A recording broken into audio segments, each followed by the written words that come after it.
Nada es casualidad, todo se relaciona. Para saber más, debemos unir los cabos sueltos. Bueno, sí, habitualmente es interesante el espacio de Ricardo Changala, atando cabos. Hoy, ni que tal vez, como se dice por ahí, porque el título que nos propone, permítanme que lo lea porque hasta tengo miedo de equivocarme, Tal si puedes y Trump recargado. Casi nada, Ricardo, bienvenido. Que bueno, intentamos llamar la atención sobre la temática, pero también atar cabos, ¿no? Ujú, sí, Bueno, obviamente tiene que ver con la fecha que se conmemora en el país, en Uruguay, 11 de abril, ¿verdad? Pero ujú, también con un discurso y un relato que se genera en torno a este y otros episodios que tienen que ver con la población indígena histórica y presente en el Uruguay. Un poco esa es la idea para reflexionar algo sobre en qué mundo estamos. Y la verdad debo decirte que la idea de esta reflexión nace a partir de una conversación que tuve no hace mucho con una amiga muy querida, que me decía, bueno, yo entiendo lo que me estás contando de la población indígena, los charrúas, yo sí, entiendo todo, pero no los veo, yo no los veo. Y entonces a partir de eso, que imagínate que tuvimos una conversación muy interesante al respecto. Quería hacer algunas reflexiones a propósito, y además por la conmemoración, la fecha del 11 de abril, creo que viene a cuento, ¿no? mm, Entonces, lo primero es plantear una reflexión no solo sobre el Uruguay, en general sobre el proceso de la colonia en el mundo, pero particularmente en América Latina, ¿no? Uno está acostumbrado a escuchar siempre el discurso desde mucho tiempo de que Uruguay es un país sin indios. Hasta hay un famoso sí, documental que así se titula, intentando demostrar lo contrario, ¿no? Pero ese es el título del documental. Y esto tiene mucho que ver con la forma, la mecánica y la práctica concreta en que se dio la colonización, la llegada de las fuerzas extranjeras, europeas básicamente, a estos territorios, ¿no? A través de lo que los investigadores, los expertos llaman el colonialismo de colonos, que es muy parecido a lo que pasó en Uruguay, pasó en Estados Unidos, en Australia, en Nueva Zelanda, también en la Argentina. ¿Qué quiere decir básicamente esto? Que el objetivo fundamental de quien llegó de colonizador era las tierras, quedarse con las tierras, apropiarse de las tierras, pero no sus habitantes. Esto no es lo ujú, mismo que ocurrió en otras partes de América, como en México, en los Andes, donde por supuesto que hubo un interés de apropiarse de los territorios, pero con las personas adentro, porque básicamente los sistemas productivos necesitaban de esas personas para producir, para trabajar, para sacar la plata del Cerro de Potosí o para hacer muchas cosas en otras partes de América. Cosa que no fue lo dominante y lo prioritario en otros territorios. Entonces, la lógica de la colonización de colonos, que además no se dio solo en esta parte del mundo, como digo, también en otros países, o lo ves ahora en algunos territorios, por ejemplo, en Medio Oriente, que así se llaman además los colonos, que avanzan sobre en territorios y el interés es básicamente la tierra y no tanto las personas que están allí, ¿no? Eso requiere, por esencia, desplazamiento o exterminio, o ambas cosas, ¿sí? Es decir, sin eso no se puede causar eso. Y para hacer eso, para el desplazamiento, para el exterminio, para la apropiación de las tierras, se necesita fuertemente un relato justificador, ¿ah? mm, Que se dio también en las otras formas de colonia, pero fundamentalmente. Y por eso el relato es durante el momento y después.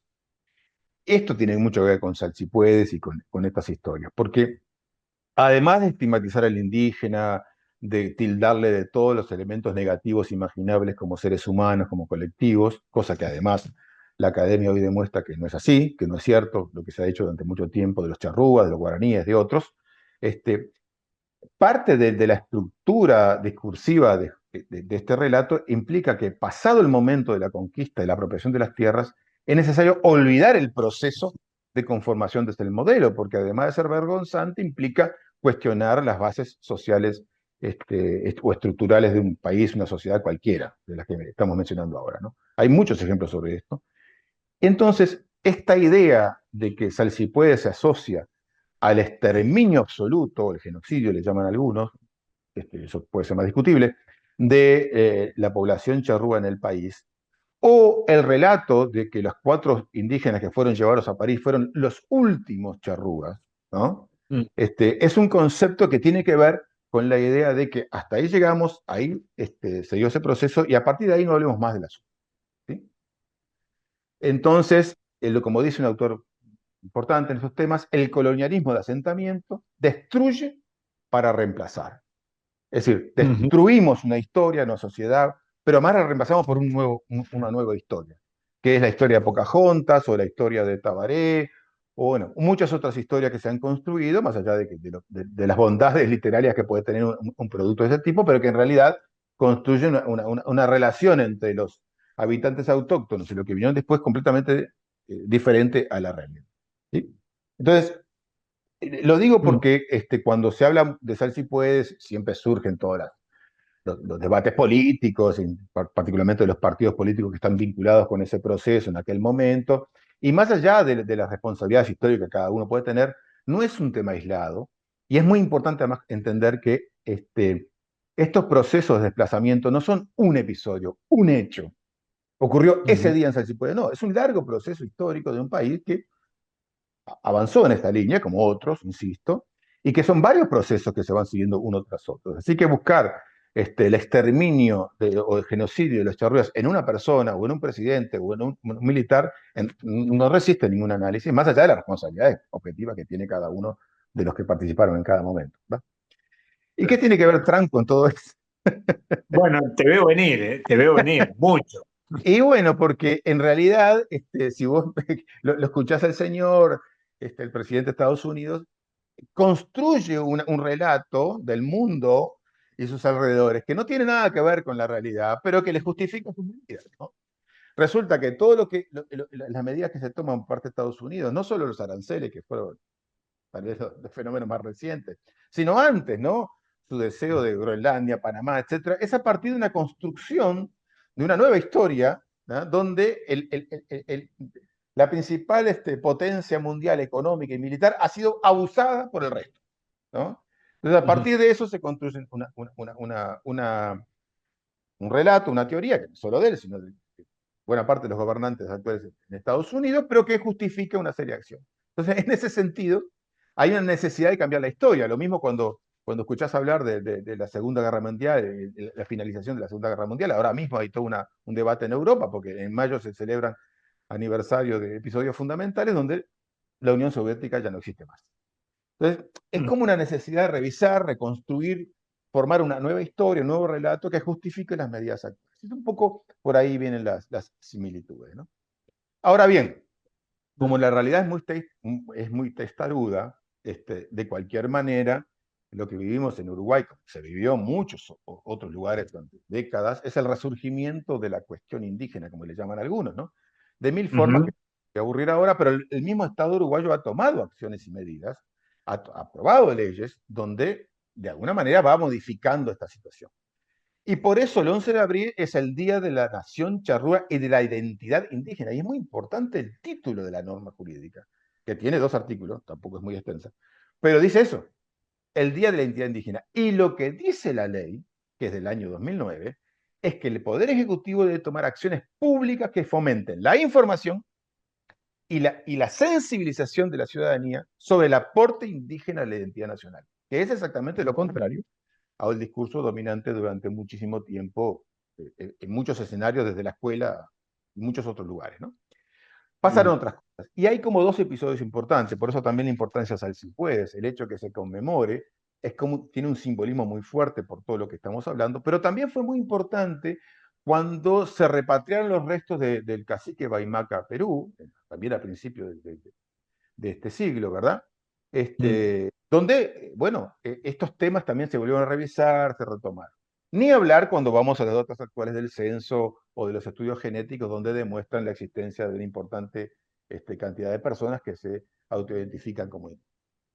Entonces, cuando miramos este panorama, realmente estamos en un escenario de conocimiento social, este, pero sobre todo de desarrollo de la academia, de la ciencia, que nos hace ver es que si no vemos a los indígenas es porque hubo un Estado que hizo todo lo posible para que no se vieran, ¿sí?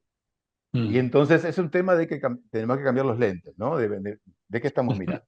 Básicamente tenemos un censo nacional, que se acaban de comunicar los resultados, que se hizo en el 2023, pero se comunicó no hace mucho los resultados, que alrededor del 17% de la población es entre afrodescendiente e indígena. Es un número muy alto, ¿sí?